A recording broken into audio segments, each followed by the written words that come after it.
Speaker recognises the honourable member for Mount Pearl-southlands. Thank you, Madam Speaker, and I'm certainly pleased once again to stand and speak to Bill 9. And I will say, first of all, obviously I'm supporting this bill. Obviously all members are supporting this bill. I'm certainly not going to give the government any pat on the back because they're the ones who put this in, all these taxes in place to begin with. I'm glad that they're going to reduce at least one of them. I will add this is the only one, but that is happening nonetheless, and we are going to see a decrease, I guess 8 cents and then 8.5 cents in June and another 4 cents, I think in December 1st. Plus HST, as the Minister pointed out. Interesting, he throws in the HST to make it seem bigger now, but at the time when the tax was added, they didn't want to talk about the HST. They only talked about 16.5 cents. We were talking about almost 20 cents. They were saying, what are you talking about, 20 cents? It's 16.5 cents. So we were saying, no, it's 16.5%, 16.5 cents and HST on top of that. Didn't want to talk about that, but when we're going the old reverse, now all of a sudden we're going to throw in the HST. So he is being accurate, but I wish we could be accurate when we're debating both sides of the equation, not just the one that suits them. I would say as well, Madam Speaker, that the Minister just spoke about, the benefits of this exercise. And I got to say that the arguments, I believe the general public are listening. I think that they would feel that those arguments were pretty weak when he talks about increasing this gas tax on people in Newfoundland and Labrador. That was a good thing because now more people are taking the bus. That was a good thing because now people have electric vehicles. I'm not sure who has electric vehicles. The Minister of Service NL does, but I'm not sure who else has. Well, I don't know anybody else. Maybe there's a few people. People can't even afford a regular vehicle, let alone electric vehicles, and there's certainly no used electric vehicles out there, I don't think. So I have to say that was a bit of a stretch, but I'll give it to him for at least throwing it out there. He did throw it out there, and good for him for trying to defend the indefensible, I would say, Madam Speaker. Now, Madam Speaker, when we talk about the gas tax, and of course this was one in many taxes which I guess were thrown upon the people of Newfoundland and Labrador last year. This has had a major impact.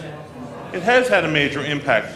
And as has been said now by my colleagues in the NDP and the official opposition,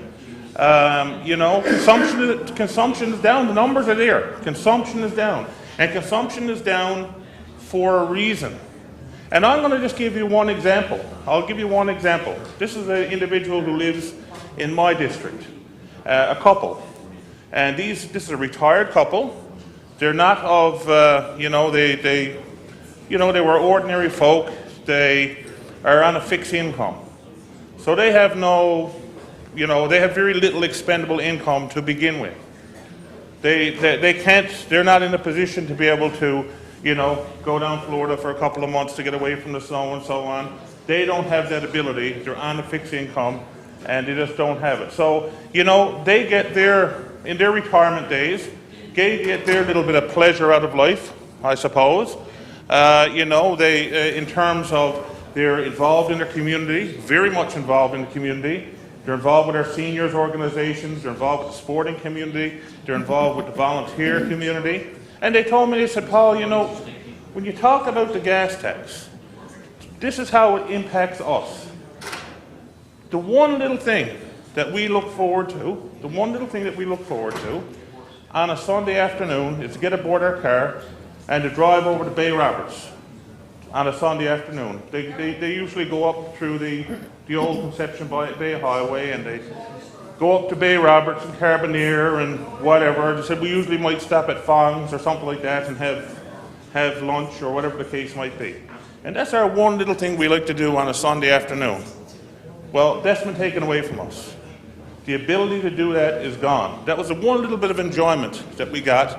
That's gone. Now, not saying we'll never be able to do it, but we used to do it probably in the summertime they do it every Sunday or every second Sunday. They said, now we might get to do it once or twice over the whole summer because we legitimately can't afford to pay the gas on top of the insurance and everything else. We can't afford to do that.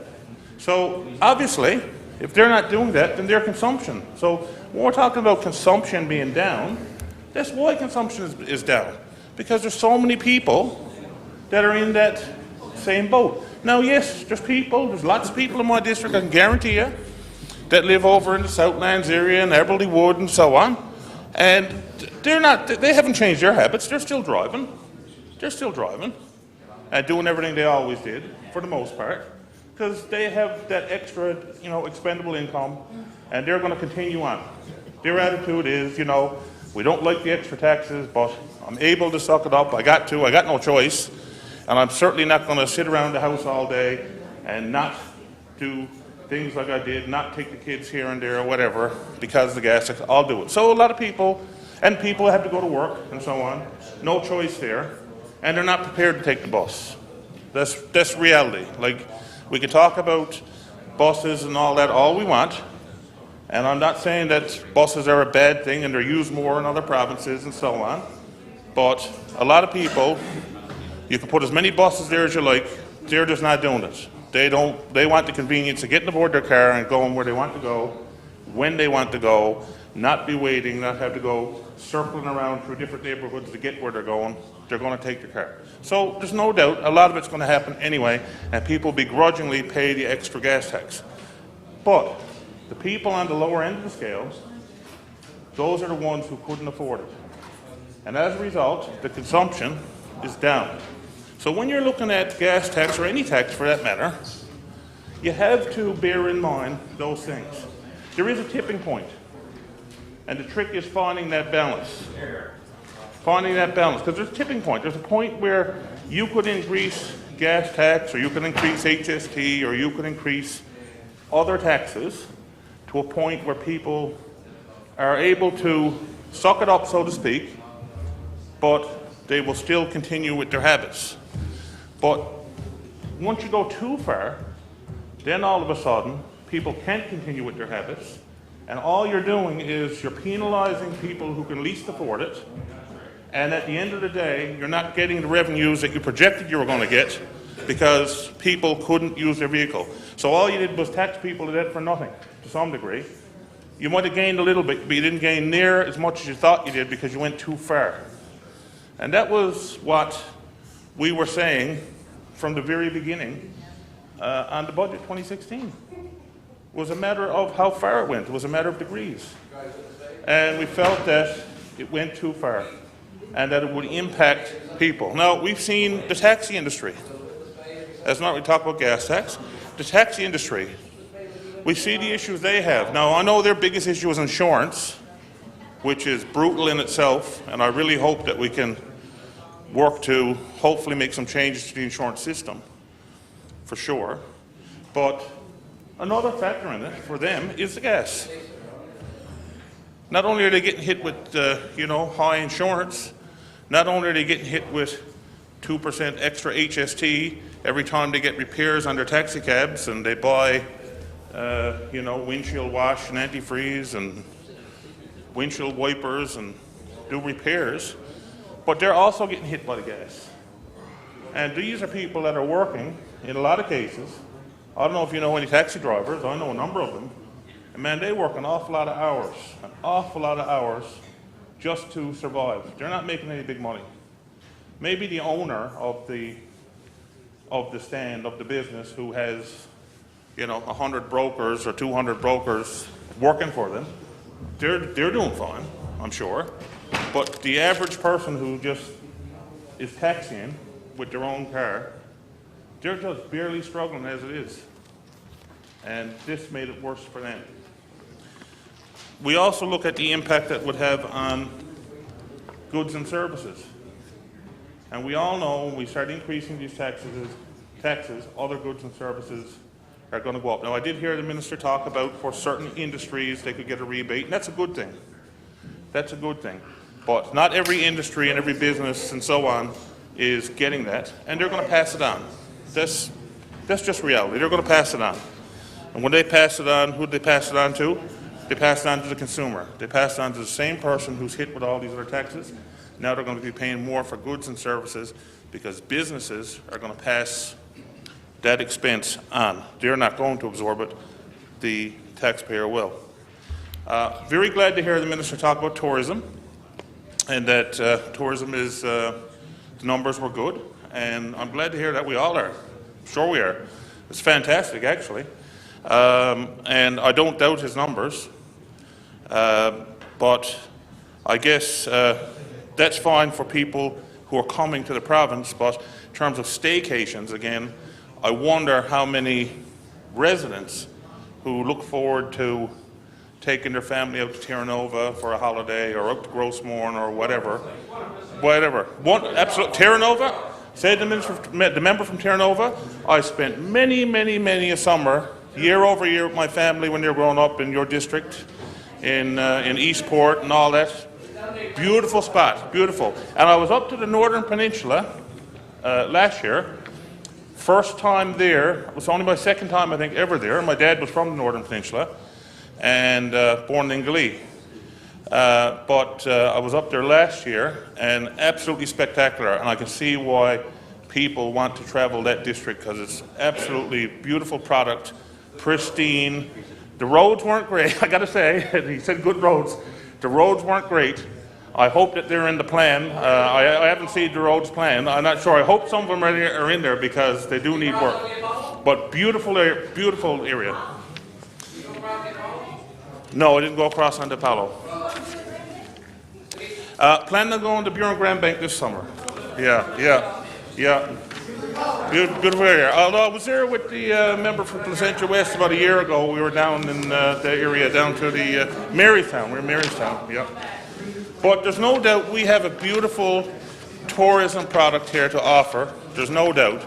And I'm glad that the message is getting out. And there's no doubt that all the work that's been done on those ads and commercials and other initiatives that have been taken by the former administration and this administration as well, that we are getting more tourism, and that's an excellent thing, and I think there's going to be more opportunity to get even more tourists. I think the key now is to try to enhance tourism in the winter and the shoulder seasons and so on. That's really where we need to go, I believe, for sure.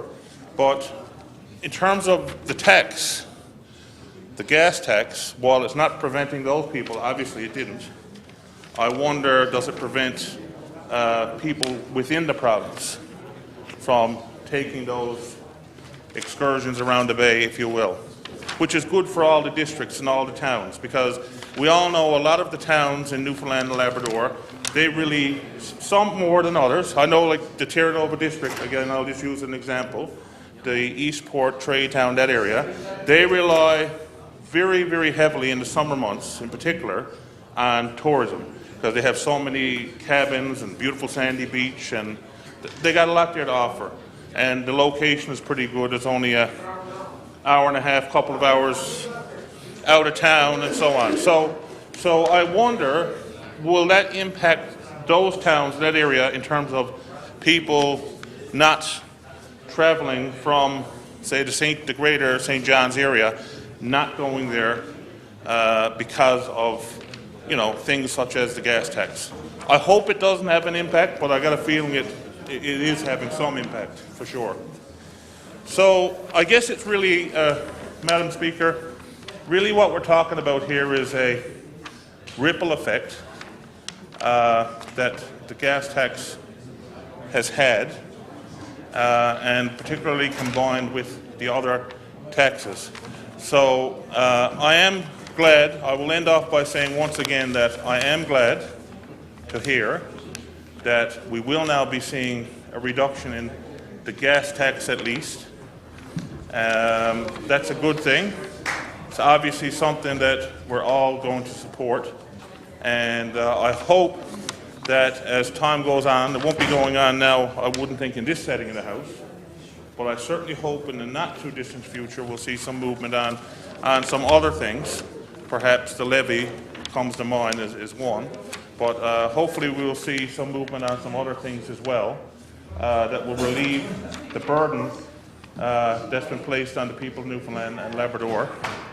But as I said, I will support this bill, Bill 9, because it does relieve that pressure at least to some degree, and hopefully as time goes by, like I said, we'll see more. Thank you, Madam Speaker, for the opportunity to speak. Thank you. Order, please. Order, please. Order, please.